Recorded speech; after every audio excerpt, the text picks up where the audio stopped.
Podcast Plein Potentiel, il est destiné à te libérer. Ma mission, c'est que tu t'autorises à te réaliser à tous les niveaux. Je suis Arnaud Amoyal-Renard, voici mes confidences de coach et d'entrepreneur. Hey, cher auditeur, je suis ravi de te retrouver pour un épisode qui va tenter d'aller encore un petit peu plus loin que les autres sur cet aspect de la réalisation de soi. Alors, comment je vais aborder les choses aujourd'hui ? Alors, déjà différemment des autres podcasts, puisque dans la forme, là, je suis parti d'une mind map pour mettre mes idées au clair et surtout pour vous donner à la fois une vision globale de ce que j'appelle l'autorisation à se réaliser et que ça fasse un lien avec les épisodes précédents. Donc, dans les épisodes précédents, notamment dans ma critique du dev perso, eh bien, j'ai pas mal critiqué cet aspect du devenir. Ok ? Et pour moi, pour s'autoriser à se réaliser, il y a vraiment deux axes qui sont parfois totalement artificiellement distingués, séparés, et qui peuvent en fait se rejoindre, voire totalement communiquer ensemble. L'axe du devenir et l'axe de la connaissance de soi. Quand je parle de devenir, c'est la phrase qu'on entend souvent dans le dev perso avec devenir la meilleure version de soi-même. Ça, en fait, souvent, ça te met au niveau du faire, c'est-à-dire de l'action. Ok ?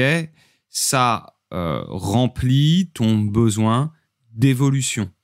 Ça veut dire que tout être humain a le besoin d'évoluer, de s'expandre, de progresser, de se construire, de changer. Donc ça, c'est un besoin humain, c'est un besoin fondamental. Et bien sûr, quand on évolue, ça apporte du plaisir. C'est pour ça que le développement personnel se base beaucoup sur le devenir, parce que quand tu crées un changement, quand tu as l'impression de passer d'un état insuffisant à un état mieux, entre guillemets, bien sûr, eh bien, ça te procure du plaisir. Le souci, c'est que si on est axé que sur le devenir, en fait, on nous fait croire qu'on est insuffisant, qu'on n'est pas assez, qu'il nous faudrait plus de, ou qu'on est trop ceci, trop cela.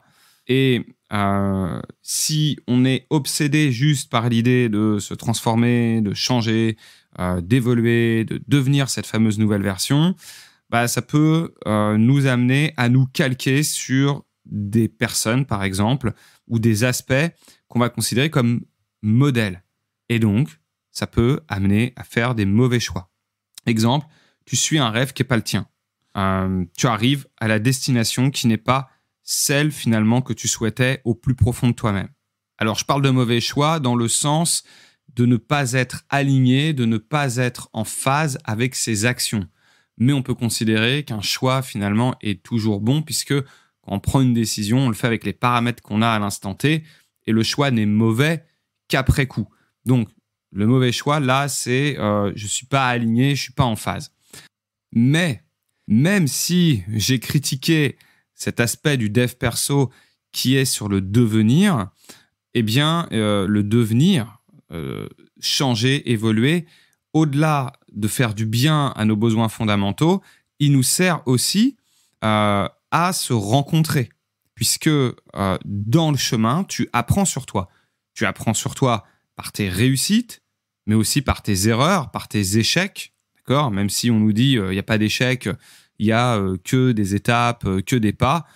Ouais, ok, ça c'est de la philo, mais en réalité, les choses que tu vas qualifier de bonnes vont t'apprendre que tu as été dans une direction qui te va, et les choses que tu vas qualifier de mauvaises ou d'erreurs va t'apprendre à ne pas recommencer. Et donc, tu apprends, tu te rencontres, tu apprends sur toi-même en essayant de devenir, en essayant de créer du changement, tant par tes réussites que par tes erreurs. On n'apprend pas que dans les échecs, non, on apprend aussi quand on réussit quelque chose et qu'on arrive à voir quels sont les fonctionnements qui à la fois nous font du bien et nous permettent d'atteindre ce qu'on veut. Donc, vous avez vu que le devenir, il comporte des pièges, mais c'est quand même un aspect qui permet aussi de se rencontrer. Alors, pour s'autoriser à se réaliser, eh bien, moi, je vous propose d'explorer le deuxième axe qui est de se connaître. Et la connaissance de soi se joue cette fois-ci non pas au niveau du faire comme le devenir, mais au niveau de l'être. C'est là toute la différence. C'est que pour se connaître, il faut savoir qui on est. Et c'est en se connaissant, en sachant ce qui nous fait du bien, ce qui fonctionne pour nous, notre zone de génie par exemple, qu'on va être rempli par exemple d'un sentiment d'être aligné, d'être en phase. Parce qu'on va se dire, ok, là ce que je suis en train de produire, ce que je suis en train de faire, eh bien, est totalement en phase avec mes aspirations. Et ça, tu ne peux le savoir que quand tu te connais, quand tu as fait une certaine forme d'introspection.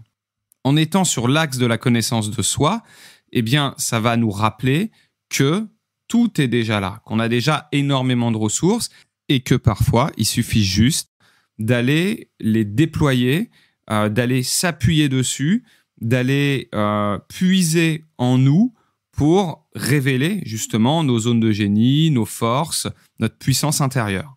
Et à l'inverse, ça peut aussi, si tu n'es que sur « je me regarde le nombril », je regarde mon histoire, je suis très bien comme je suis, ou je suis comme ça et voilà, eh bien, ça peut te maintenir dans tes blocages. C'est ce qui se passe quand on est sur des démarches, par exemple, qui sont un peu centrées sur le passé. Les personnes qui font des années de thérapie et ils sont toujours embourbés dans leurs mêmes problèmes. Ça te renforce la croyance que voilà, t'es comme ça et si tu crois que tout est 100% de l'inné, finalement, tu n'as pas forcément de développer et là, à l'inverse, c'est ton besoin d'évolution qui ne va pas être servi.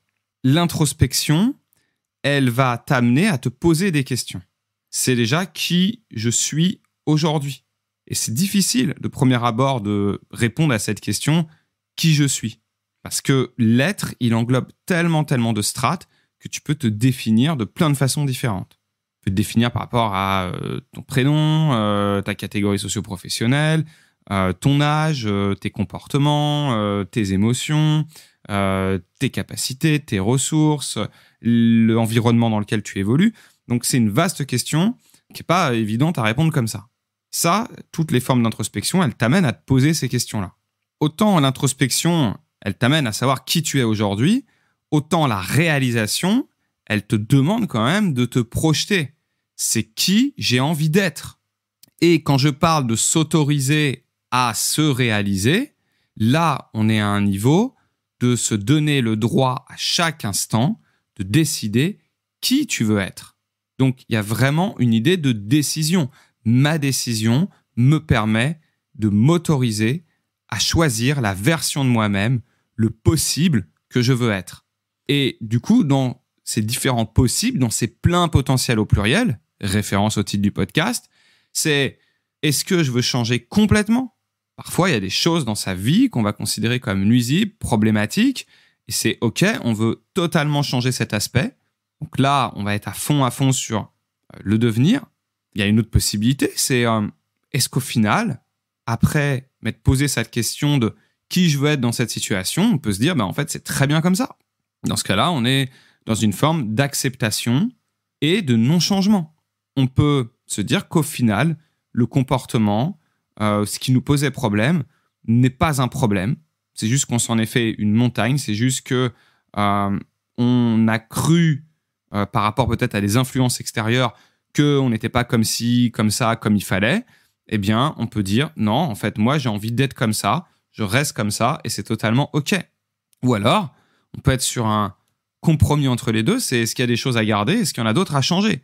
Dans ce cas-là, on est à la fois dans une acceptation et dans une évolution. La plupart du temps, quand on travaille sur soi, quand on fait à la fois de l'introspection et qu'on essaye de créer des évolutions, des changements dans sa vie, il faut à la fois arriver à accepter certaines choses et en même temps à générer des impulsions, des changements pour satisfaire son besoin d'évolution. Donc, on est souvent sur un mix des deux. On est sur, OK, ce qui me pose problème n'est peut-être pas juste un problème, peut-être qu'il y a des choses à garder dans mon fonctionnement et je vais le faire évoluer. Et j'accepte que ce que j'étais en train de juger a peut-être une intention, une fonction positive.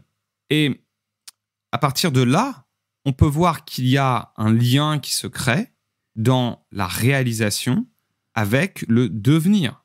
Puisque quand, à chaque instant, je me pose la question de qui je veux être, eh bien, je crée une possibilité d'évolution, une possibilité de compléter mon être, une possibilité de le faire évoluer. Donc, dans la connaissance de soi, il y a une part de devenir. On ne peut pas connaître profondément sans générer du changement, sans générer de l'évolution. Du coup, ce que j'ai envie de te faire passer comme message, c'est que pour te réaliser, finalement, tu as besoin de ces deux piliers. Te donner l'autorisation passe par un questionnement et un choix assumé de je choisis d'être comme ça. Je t'ai dit que dans ce podcast, je parlerai réalisation de soi avec des touches entrepreneuriales parce que justement, c'est mon parcours. Et là, si je devais illustrer ce que je venais de dire par rapport à cette idée de choix, eh bien, je prendrais l'exemple du choix qui se pose quand justement tu veux devenir entrepreneur. Tu as plusieurs possibilités. Imaginons, tu es en inconfort dans ton job, t'en as marre, tu subis, tu trouves que c'est un job qui n'a plus de sens pour toi. Et tu peux te dire, OK, est-ce que je me lance à mon compte, tout simplement. Et ça serait juste une question sur le faire, quoi. Est-ce que, en gros, je me mets en chemin? Est-ce que je me forme? Est-ce que je change d'activité? Est-ce que je lance mon affaire, etc. Si tu te la poses au niveau de l'être, ça va être quelle personne j'ai envie d'être, quelle version de moi-même j'ai envie d'être face à cette perte de sens. Est-ce que j'ai envie d'être cette personne qui choisit la sécurité, qui accepte du coup cette perte de sens? Et ça peut totalement se comprendre, on peut être totalement OK avec ça, de se dire, OK, le boulot, c'est juste alimentaire pour moi. Le boulot, je choisis d'être cette personne qui se satisfait d'un boulot qui n'a pas de sens pendant 8 heures, mais ça me permet d'autre chose. Ça m'amène à partir en vacances, à remplir mon frigo, et c'est OK, et je l'assume. Et il y a des millions de personnes qui fonctionnent comme ça, et c'est OK. L'autre alternative, c'est est-ce que je veux être cette personne qui prend le risque?